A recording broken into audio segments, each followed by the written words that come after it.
L'éditorial du Figaro. Au nom de Liana par Yves Tréhard. Qui a tué Liana? Son assassin bien sûr, mais aussi la machine judicio-administrative française, prise en flagrant délit d'échec, de défaillance, de faute grave. Si elle avait fonctionné, la petite collégienne de 11 ans sourirait encore à la vie, l'avenir devant elle, entre ses camarades de classe et ses parents. Son bourreau, quant à lui, dormirait en prison depuis longtemps. C'est en 2017 que les agissements douteux de ce père de 2 enfants ont été, pour la première fois, signalés. Agent d'entretien dans un lycée, son comportement inapproprié lui a valu d'être renvoyé de l'établissement en 2020. 2 plaintes pour viol sur mineurs ont plus tard été déposées. La première a été classée sans suite. L'enquête sur la deuxième traîne dans le labyrinthe kafkaïen des procédures. Jérôme B. n'a même pas été entendu.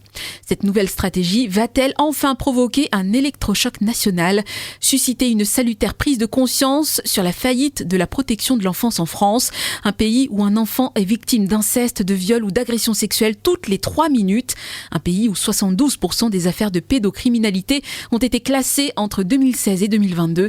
Un pays où l'on découvre que les activités périscolaires à Paris sont encadrées par des pervers sans que personne ne tire la sonnette d'alarme pendant des années.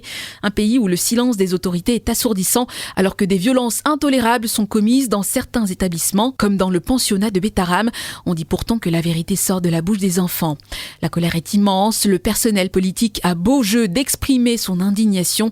Le garde des Sceaux est terrifié. Le président de la République rappelle la solidarité de la nation à la famille.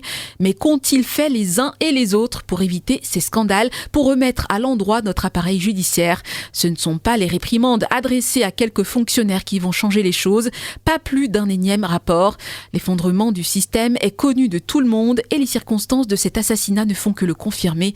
Les mots d'excuse n'y coûtent rien. On attend des actes fermes et d'envergure au nom de Liana.